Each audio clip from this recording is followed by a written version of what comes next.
Matt Goodwin, you've said you don't want to see a visa scheme for Gazans. Why? Lots of reasons. The first is most British people don't support it. We've seen polling over the last few weeks which shows that. I begin and end with the principle of popular sovereignty. Yeah, YouGov, most Brits say we don't have a moral obligation. I've also polled Brits and they're not supportive of a specific scheme. Secondly, I don't really think it's on us to solve every refugee issue around the world after Hong Kong, after Ukraine, after Afghanistan. We've taken hundreds of thousands. Thirdly, security services and others have been very open in saying that this is potentially quite a serious security risk. We've got very high levels of support for Hamas, got very high levels of support for ideas that I don't think are compatible with British ways of life. If I can finish, we've also had a study in Denmark. What happened in Denmark when Denmark took large numbers of Palestinian refugees? What happened? But these are people. But hang on, these are people who've got family members here. We'll get into some of your We'll get into some of your criticisms. Yeah, you can in a minute. But let me just get Taj. Let me just get Taj to respond broadly. Also have relatives in the UK around the world. Hundreds of millions. Sure. To your first point, which is that Matt doesn't think that there is popular support for the idea. Well, popular support is never going to be an indicator of what's the moral decision. Let's look at Gaza. The vast majority of Palestinians who live in Gaza are already refugees. Many of them were expelled from their homeland. And if you last week marked the 76th anniversary of the Nakba, the catastrophe, where 750,000 Palestinians were expelled from their home, 500 villages were destroyed.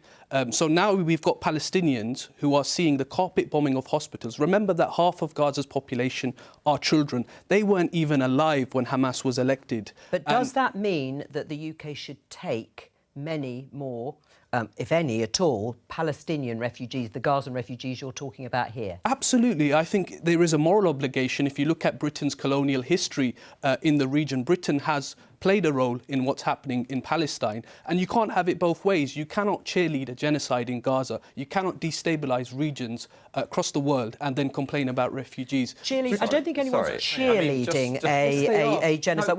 Hang on, Matt, mainstream politics is cheerleading a genocide. They are supporting what Israel is doing, and we continue to arm Israel while they are massacring civilians. In what sense is that cheerleading a genocide? That's an incredibly offensive thing to say. It might be offensive to hear it, but it is true. And so who is doing it? 35,000 Palestinians have been killed in Gaza, and our government have refused to act. But answer the question, because to accuse people of cheerleading of genocide is, I can understand why the politicians would be offended. But who is cheerleading? When Keir Starmer went on LBC and said Israel was justified in cutting off food, water and electricity to a civilian population, which is known as collective punishment under international law, I found that deeply offensive. Well, let Rachel respond to that. I think we're all very disturbed by that statement, but he stood back from it, and now Labour's got a very clear position on Gaza, and that's really important. But what this scheme, just returning back to the issue in question, what this scheme is very limited, short period. And of course, the bigger call is we want a ceasefire. We want the killing to stop. We don't want there to be a scheme because we want the collective community to say enough is enough. Let's start building the peace, not the war. But whilst this horrific situation is going on in Gaza at the moment, we have got an obligation to the people that we've invited to our country, that are here rightfully in our country, to say we're not going to deny you of having a family life, and we want to bring your families together. Your little children who are ducking the bombs at the moment, we want to bring them to a place of safety with you. Any father would want that for their child, and we want to be able to deliver that. I mean, how clear are you in your mind, Matt, that the security risks, presumably because you and others feel that many Gazans, we don't know how many, might have sympathy with we do know Hamas. how many. Well, the polling is not clear. It is disputed. I'm not going to go into Massachusetts, but I've read. I've read all of the polling, and it isn't clear. We are talking about children joining families here. So, how great is the security risk that you are talking about? Well, I take security services seriously, and children. I think. Can I finish? I've been interrupted. Yeah, go on. I take the warnings of security services seriously when we talk about cheerleading. I think there are lots of people in this country, lots of British Jews included, who have been sick of 6 months of watching cheerleading on Britain's streets for Hamas, Islamist extremists and terrorists, and do not want to open the door to more people into this country who similarly sympathise with what is according to our own government, by the way, an extremist terrorist organisation. Why can't Egypt do more? Why can't Jordan do more? Jordan has 1.8 million Palestinians in Jordan at the moment. 1.8 million. What about other neighbouring countries in the area? Well, Why let me go to Taj. What do you say about the security risks? Do you admit these are legitimate concerns? Hamas is deemed a terrorist organisation. Its stated aim is to destroy Israel and to create not a Palestinian state alongside an Israeli or Jewish state, but to actually replace it.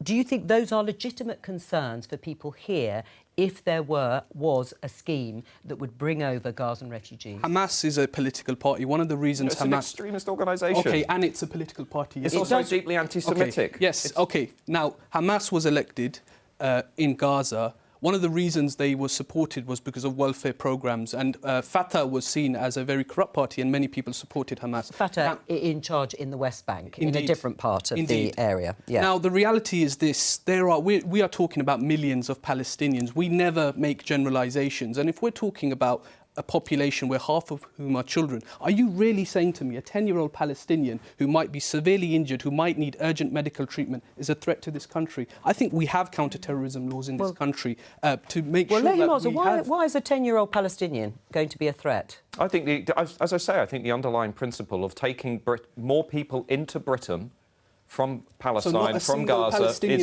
not a single Palestinian child where you could save a life. What crime has a Palestinian child committed? We can get very abstract about it. It's not abstract. This is central to the issue because we're talking about children. We're talking about bringing children to reunite them with their families. I'm not going to be bullied by liberal tears on this one, OK? I would say, how about neighbouring countries do a bit more? I find that's an abhorrent statement. How about neighbouring countries... Don't all talk over each other, Matt. Don't shout over everyone. Do a little bit more, because you know what I care about? I care about the British Jewish community. How do they feel opening the door to more Palestinians, to people who are supportive of Hamas? They're not. The downplaying of Hamas on this show, by the way, is outrageous. It's an extremist Islamist organisation. The marching, the expression of sympathy for Hamas in this country has been outrageous. And I would expect Labour, after everything you went through with Jeremy Corbyn, just to be a little bit more sensitive on this issue and stick up for British Jews. Well, let Rachel speak. OK. We are talking about children coming to this country, children who have got nothing. They have been moved from place to place in Gaza at the moment. They are coming to be with their mother or their father who are here in the UK. A very limited scheme for a short period of time until the horrific bombing of Gaza comes to an end. These are innocent civilians. These aren't people who are terrorists. These are people that want to be with their mummy and daddy and to have some sort of life. And I'm afraid that is the reality of what we are asking for. Right, let me just ask Matt, would you support that? So I think that sort of scheme is as Rachel says, is a very limited thing. I do think it's important in this debate overall to say, look, there are, of course, very real concerns around immigration, around what other countries can do, or all of that. Britain, nonetheless, has that hugely proud track record around particularly Ukraine that attracted enormous public support. And it is a very dangerous thing, I think, to say that we will never have a duty to other countries again. Well, something that has happened today but has been discussed over months and years is this in the Financial Times, not Israel recalling the envoys, but the fact that Spain, Ireland and Norway commit to recognise a Palestinian state. Matt, what do you make of that? Well, I mean, it's their decision. I mean, they're individual nation states. They can choose whatever they want to say. I don't personally think that's a good idea, but that's my personal politics. Right, Taj? Yeah, I think it's long overdue. I think we need to be thinking about solutions here. You know, how do we find a way forward? When you look at the current state of Gaza at the moment, and you see that the vast majority of the residential buildings have been destroyed, we talk about Hamas and how much of a threat they pose. How do you address an issue like Hamas? Do you address that by trying to... Well, just before, I just want to... After the war? I'd allow the Palestinian people to make their mind up on this. Hang on, Matt. Let me go to the politicians. What do you make? Should the UK do the same and recognise a Palestinian state? I would say absolutely yes, because we've got to now look at how we build the peace and step back from this horrific situation at the moment. We can't have more continuous killing. We have got to start rebuilding, and you start by rebuilding the politics. The UK, hang on. And therefore, you start rebuilding the political institutions of... It's true. No detail has been worked out, and there's disagreement in Israel within the cabinet, and Benjamin Netanyahu is under pressure to come forward with an after-war plan.